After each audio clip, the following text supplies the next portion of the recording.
All right, good evening. Good evening. Hey, there we go. Welcome, everybody. I'm gonna get my thank yous out the way to begin with, and then we'll jump right into it. I want you guys to be sick of clapping before tonight's over because there's a lot to celebrate tonight, am I right? So I want to start with thanking these amazing teachers in 8th grade. We have Miss Stiebel, Miss Saab, Miss Eaton Stern, we have Miss Mead, and we have Miss Nip, who are all your students, teachers in 8th grade. Can we give them a hand, please? Thank you, thank you, thank you. We also have the leadership of our school to my left. These are our partners, our 3 lead partners. We have Mr. Pisa. He's primarily over here in the middle school with all your students. And then we have Miss Daniels and Mr. Coyne. They lead all of this. So can we give them a hand, please? Thank you, thank you. Now, 8th grade, I need you guys to help me. There's going to be a couple participation points in tonight. The first one being tonight, right now, I need everybody to stand up. All 8th graders stand up. Just 8th graders. Thank you, 8th graders. I need you to turn around. I need you to face all these lovely people back there who drove you every day and who changed your diapers and who has to put up with your whining. And I want 8th grade to give all of them a round of applause. Thank you, thank you, thank you, parents. All right, you may be seated. Okay, what a year, right? I don't think I have to go back through the details of the year because you guys all lived it. And it's really been a heck of a year. And as Ms. Stiebel said before, Mr. Pisa said, I feel like a lot of us can't wait to get back to normal. I feel like one of the themes I've been hearing throughout this whole pandemic and this whole situation is, man, I can't wait to get back to normal. But I would like for just a second for us to just maybe consider the idea of what normal is, and that maybe all of what was normal wasn't necessarily perfect, okay? Not saying normal was bad, but maybe all of it wasn't perfect to begin with. So as we get back to taking our masks off and getting to go to parties and getting to go to movies and do all the things, and we are returning to some normal, 8th grade, I'm asking you guys to normalize some things specifically with me. There's a few things I'm going to ask 8th grade specifically to go back and normalize with me. The first one being hard. It's hard. What do I mean by that? I mean just what I said. It is hard. What's hard? Everything. Everything is hard, and that's okay. Let's normalize things being hard. For those that don't know, I'm not from here. I am made in America. I was born in Kingston, Jamaica. To my lovely mother who made it out tonight to see me speak to you guys. My mom definitely is the strongest person that I personally know. My mom came to this country when she was 25 years old as a single mom to a very big-headed, a very big-headed, used to have hair child. She had no particular plan or understanding of what America was, but she had one very specific skill: hard work. My mom knew how to work really, really hard. And everything else that she's accomplished in life came from that one idea of working hard. I'll give you some examples of what hard was for us growing up. So when I used to grow up, me and my mom, we lived in this 500 square foot-ish apartment off of Colfax together, 1 bedroom, figure that out. And my mom didn't start driving until I was in high school. Okay. Not that I started driving when I was in high school. My mom didn't start driving until I was in high school. So when I was a kid and it was time to go to the grocery store and get whatever we needed for the week, we would walk to the grocery store, miles away. We would walk around the grocery store just like everybody else, right? Get the stuff in the cart, put the stuff in the cart, walk the cart outside to no vehicle, and walk that cart all the way back home to our apartment with our groceries. If we really wanted to spice it up or make it luxurious, we'd take that same cart, we'd team lift it, and put it on the city bus. And we would ride the city bus back to the house, take it off the city bus, and push that cart upstairs and unload our groceries. I graduated high school on that same city bus. Not on the bus, but taking the bus to high school every day. I had to take 2 buses every day to high school, all the way up until my graduation, which required me to wake up at 5:30 every morning for 4 years until I graduated. That didn't change if it was cold, that didn't change if it rained, and it definitely didn't change if I didn't feel like it. I had to get up every morning and ride 2 buses and go to school every day and be on time and ride those same 2 buses back home. And it was hard. But it's okay. But it's okay. If anything, 8th grade, I think what I'm asking you guys to do is to choose your heart. Right? Because everything is hard. Being in shape is super hard. Trust me, I'm trying. But it's super hard. You have to be consistent. You have to go to the gym and literally tear your muscles. You have to stop eating wings every Friday night. It's super hard. But you know what else is hard? Being out of shape, right? It's hard on your muscles. It's hard on your joints. It's hard on your heart. It's hard on your mental. Which one are you going to choose? Both of them are hard. I'm asking you to choose your heart.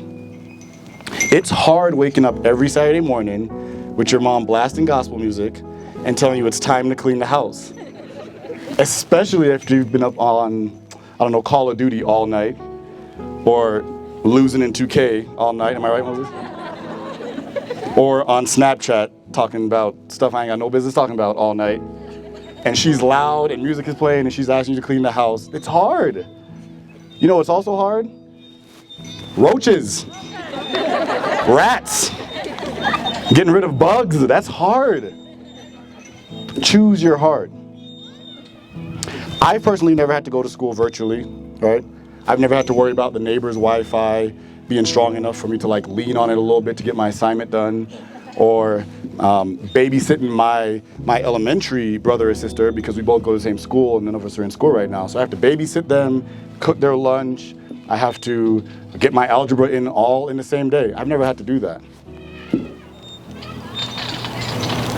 But I'm asking you guys to don't let hard ever be the reason why you don't do something or why you quit doing something. It's just hard, but it's okay.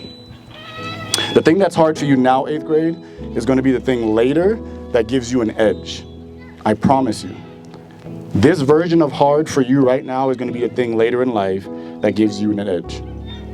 It's going to be the thing that allows you to stand out from the crowd, and it's going to be a thing that not only allows you to survive, but to thrive. Things that were hard for me are the same thing that paid off for me when I came to a place called DGS 4 years ago, and I didn't necessarily have the degree or the credentials to be here, but then I met with some lead partners and some teachers, and they saw that thing in me that was born from me taking the bus with the groceries. And they were like, I'll mess with this dude. I'll give him a chance. Because I didn't let hard allow me to quit. Okay? The second thing I want to normalize, I promise you I'm going to get out your way, is choosing joy. Let's normalize choosing joy. We live in a very cynical, frustrated, angry, opposing time. And it's very easy to jump online and find a bunch of people that agree with you and sit here and argue and bellyache all day. I feel like sometimes I know about more what people don't like than what makes them happy. I hear all day, it doesn't make sense that I have to put my mask on and walk through the restaurant, but then take it off at the table and then put it on in the bathroom, but then take it off to eat, and then, this is stupid. I didn't even hear about the food. Did you like the food? I've heard so much about what people don't like lately, I don't even know if sometimes we remember to be happy. So 8th grade specifically, I'm asking you guys to choose joy. And that doesn't mean that things aren't hard and things aren't real and things aren't going to be a struggle. But I'm saying choose joy because it is a choice. And when things get rough and things aren't pleasant and they aren't exactly how you want them to be, I want you to find the good in the thing, and I want you to focus on that, and I want you to choose joy. The last thing I want you guys to normalize is being present. 8th grade, let's normalize being present. So I'm oldish, and when I was coming up in school, I think now teachers pretty much with like a cell phone and just some paying attention, they can pretty much figure out who's here and check attendance, right? But when I was coming up, there was a teacher that used to walk around with a clipboard with my name and that date printed on it every day, and they would call out my name and every other student's name, and our response to the teacher would be, here, miss, here, mister. They're a little older-ish, and when they were going to school, I'm sure the term at the time was the teacher would walk around, they would say, Mr. Coyne, Mr. Pisa, Miss Daniels, and their response would be present. Small difference, big difference in the meaning. Being here and being present are two very different things. And I'm asking you, 8th grade, to just make sure that wherever you are in that moment, that you're present. Be present in this moment. Remember the airplane flying over. Remember how the grass felt on your sandals. Remember just feeling super nervous because you're about to come up here and talk in front of all these people. Just be present. So many times we can get caught up in trying to remember what happened yesterday or last week or what they said. Dang, I should have said that. Oh, dang, they made me feel. And we're so worried about yesterday. Or we do the other thing where we're just like, dang, I'm just not tall enough yet. I don't have enough money yet. Dang, I'm just not good enough at basketball yet. That'll never change for some of you guys. And we're so focused on what's to come that we forget to just be present. I'm asking you guys, no matter where you are, no matter where you move to, what high school you go to, what college you go to, whatever job you start, the families that you have, just be present in that moment. Today, after this is done, and you guys go home and you have great dinner, and we go over there, and your mom and dad are nagging you about the 20th picture, and they want to fix it, just let them have it. Just be present. Don't focus on yesterday too much. Don't get too caught up in what's to come tomorrow. Just be present. The last thing I want to tell you guys is very short, but I think it's very important that 8th grade hears this, and I want you to hear it clearly. I want to normalize you guys being okay with who you are. You were designed with purpose and intention, every single one of you. There's nothing wrong with you. There's no flaw in you. Your job is to tap into how you were designed and find out how it fits in with the rest of humanity so you can serve and love and give to everybody else, just the way you are. You are intentional. You are purposeful. And we need you as humanity. We benefit from you. But it doesn't work if you spend too much time thinking that you're just not worthy. All right? So this is the second part of our interactive lesson, and then I'm going to let you guys go. I'm going to read this to you, and I'm going to want everybody to repeat it to me the second time I go through it. All right? Parents, you can join on this one on the second time if you want to. You will not be graded, so don't stress. 8th grade, I want to tell you this. You are precious. You are wondrous. You are special. You are unique. You are divine. You are rare. You are valuable. You are whole. You are sacred. You are total. You are complete. You are entitled. You are worthy. And you are a deserving person. This next time I go through it, I'm going to say 8th grade you are. You are going to put your hand on your chest. You're going to, and when I say the words, you're going to repeat it to yourself. You got it? Let's practice. 8th grade you are. You guys need a microphone? 8th grade you are. I like it. Parents, you can join in too. 8th grade you are precious. 8th grade you are wondrous. 8th grade you are special. 8th grade you are unique. 8th grade, you are divine. I need the energy to go back up or drying off. 8th grade, you are rare. 8th grade, you are valuable. 8th grade, you are whole. 8th grade, you are sacred. 8th grade, you are total. 8th grade, you are complete. 8th grade, you are entitled. 8th grade, you are worthy. Last one, I want to hear it. 8th grade, you are a deserving person. I love you guys. God bless you and congratulations.